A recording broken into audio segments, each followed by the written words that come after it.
మన తండ్రి అయిన దేవుని నుండి, మన ప్రభు అయిన క్రీస్తు నుండి, పరిశుద్ధాత్మను నుండి కృపా సమాధానములు మీ జీవితాలకు కలుగునుగాక. బాగున్నారా ప్రియులారా? దేవుని మహాకృపను బట్టి చాలా రోజుల తర్వాత ఈ ఉదయకాలపు సందేశాలను మీకు అందించడానికి కృపగలిగిన దేవుడు నా జీవితంలో అనుగ్రహించిన మరొక శ్రేష్టమైన అవకాశమును బట్టి నేను ప్రభువుని స్తుతిస్తున్నాను ప్రియులారా. బాగున్నారా? మంచిది ప్రియులారా. ఈ ఉదయకాలపు దేవుని వాక్యమును మనం జ్ఞాపకం చేసుకుందాం. పరిశుద్ధ బైబిల్ గ్రంథం నుండి 142వ సంకీర్తన మొదటి చరణాన్ని మరియు 2వ చరణాన్ని మనం జ్ఞాపకం చేసుకుందాం. నేను ఎలుగెత్తి యెహోవాకు మొరలిడుచున్నాను, ఎలుగెత్తి యెహోవాను బతిమాలుకొనుచున్నాను. బహు వినయముగా ఆయన సన్నిధిని నేను మొరపెట్టుచున్నాను. నాకు కలిగిన బాధ ఆయన సన్నిధిని తెలియజెప్పుకొనుచున్నాను. దావీదు దేవుని సన్నిధిలో ప్రార్థన చేస్తూ ఉన్నాడు, దేవునికి మొరలెడుతూ ఉన్నాడు, ఎలుగెత్తి ప్రార్థన చేస్తూ ఉన్నాడు. ఎందుకు ప్రియులారా ఆయన ఆ రీతిగా ప్రార్థన చేయవలసి వచ్చింది అనంటే, ఆయన జీవితంలో బాధ ఉన్నదిగా ఆయన ఈ సమయంలో ప్రస్తావిస్తూ ఉన్నారు. వాస్తవంగా ఈ కీర్తన ఆయన వ్రాస్తూ ఉన్నప్పుడు ఆయన గుహలో శత్రు భయము చేత తరమబడి దాగుకున్నప్పుడు ఈ కీర్తన ప్రార్థనా పూర్వకంగా దేవునికి తెలియజేస్తున్నారు. 3000 మంది దావీదును తరుముతా ఉన్నారు.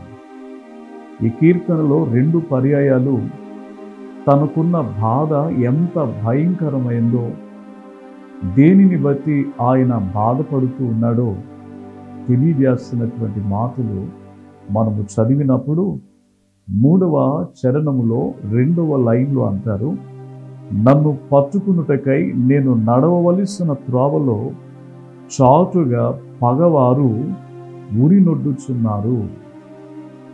దావీదుకున్నటువంటి బాధ ఏంటంటే, పగవారైనటువంటి వారు ఉరులు పెట్టారు.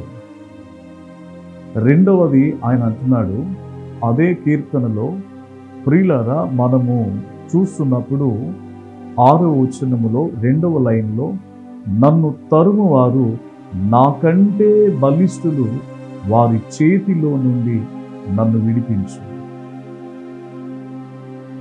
బాధ కలిగించేవారు ఎలాంటి వారు అని మాట్లాడుతున్నాడంటే, బలిష్ఠులు. దావీదును తరుముతున్నటువంటి సైన్యం ఎందుకంటే 3000 మంది ఆయనను చంపాలని తరుముతా ఉన్నారు. ప్రియులారా, దావీదు వద్ద ఉన్న మనుషులు ఆయన విడిచి వెళ్ళినప్పుడు ఒంటరిగా దిక్కుతోచని పరిస్థితిలో ఆ గుహలోనే ఉండి ప్రార్థన చేస్తూ ఉన్నాడు. ప్రభువా, నేను ఒంటరిగా ఉన్నానయ్యా, ఈ గుహలో నాకు తెలిసిన వారు కానీ నేను తెలిసినటువంటి వారు కానీ ఎవరూ లేరు ప్రభువా.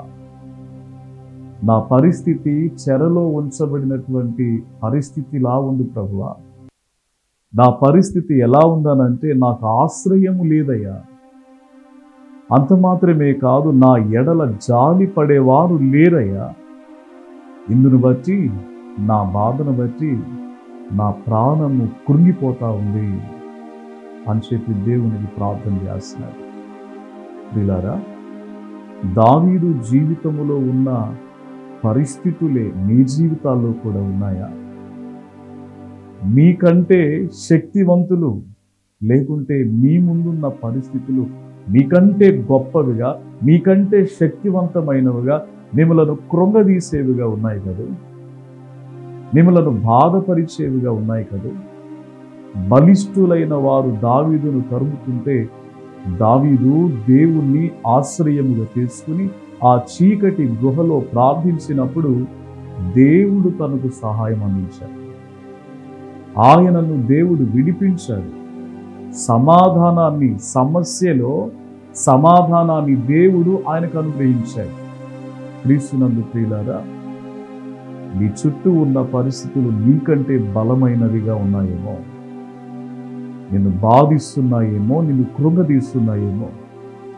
ఈ మాటలు వింటున్నటువంటి దేవుని బిడ్డ, నా ప్రియ సహోదరి సహోదరుడా, దావీదు వలె నీ బాధలో, దావీదు వలె నీ శ్రమలో, దావీదు వలె నీ కష్టములో దేవుని వైపు చూచినప్పుడు దేవుడు తన సహాయాన్ని నీకు పంపిస్తాడు. నిన్ను ద్వేషించేవారు, నిన్ను చూచి అసహించుకునేవారు, అనేక రీతులుగా నిన్ను ఇబ్బందికి గురి చేసేవారు నీకంటే బలిష్ఠులేమో. కానీ ఒకటి ఆలోచించండి దేవుని బిడ్డలారా, నువ్వు మొర్రపెట్టే దేవుడు, నువ్వు ప్రార్థించే దేవుడు బలిష్ఠుల కంటే బలమైన దేవుడు అని నువ్వు గుర్తించు. ఎప్పుడైతే అలాంటి విశ్వాసాన్ని నువ్వు కలుగుంటావో నీ సమస్యలో సమాధానాన్ని ప్రభువు అనుగ్రహిస్తాడు. అలాంటి కృప దేవుడు నీకు దయచేయగాక. తలలు వంచుతారా ప్రియులారా? మీ కొరకు నేను ప్రార్థన చేస్తాను.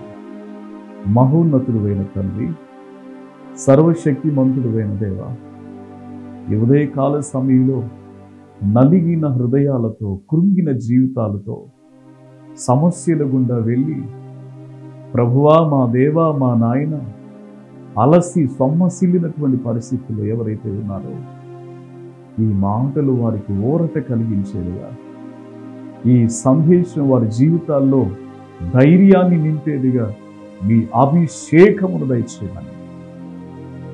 దావీదు సమస్యలలో మీకు మొర్రపెట్టినప్పుడు సమాధానాన్ని ఇచ్చారు, విమోచించారు, తన ప్రాణాన్ని రక్షించారయ్యా. మీ బిడ్డలను కూడా సమాధానపరచండి, ధైర్యపరచండి. యేసు నామం పేరిట ప్రార్థిస్తున్నాను తండ్రి, ఆమేన్.